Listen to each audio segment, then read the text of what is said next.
السلام علیکم دوستوں، میں ہوں آپ کا دوست محمد ابوبکر رحمان۔ امید کرتا ہوں آپ سب خیر وفیت سے ہوں گے۔ دوستوں بغیر ٹائم ویسٹ کیے چلتے ہیں اپنی نیکسٹ ویڈیو کی طرف۔ اگر ہماری ویڈیو پسند ہے ضرور لائک اور کمنٹس کیجیے گا، ہمارے چینل کو سبسکرائب کرنا مت بھولیے گا۔ Thank you very much. دوستوں انسانی جسم کی انگلیوں میں لکیریں تب نمودار ہونے لگتی ہیں جب انسان ماں کے شکم میں 4 ماہ تک پہنچتا ہے۔ یہ لکیریں ایک ریڈیو ویوز کی صورت میں گوشت پر بننا شروع ہو جاتی ہیں۔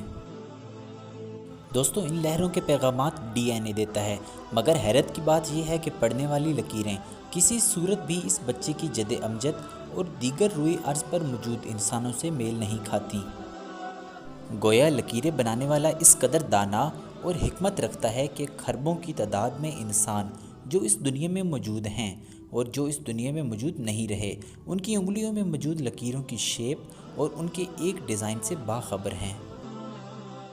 یہی وجہ ہے کہ وہ ہر بار ایک نئے انداز کا ڈیزائن اس کی انگلیوں پر نقش کر کے یہ ثابت کرتا ہے کہ کوئی ہے مجھ جیسا ڈیزائنر، کوئی ہے مجھ جیسا کاریگر، کوئی ہے مجھ جیسا آرٹسٹ، کوئی ہے مجھ جیسا مصور، کوئی ہے مجھ جیسا تخلیق کار۔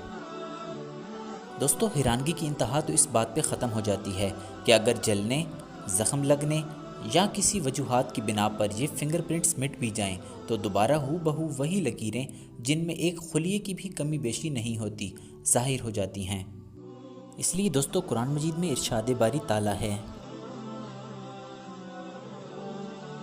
پوری دنیا بھی جمع ہو کے انسانی انگلی پر کسی وجوہات کی بنا پر مٹ جانے والی ایک فنگر پرنٹ بھی نہیں بنا سکتی۔ پھر یہ کہنا ضروری نہ ہوگا کہ کوئی تو ہے جو نظام ہستی چلا رہا ہے، وہی خدا ہے، وہی خدا ہے۔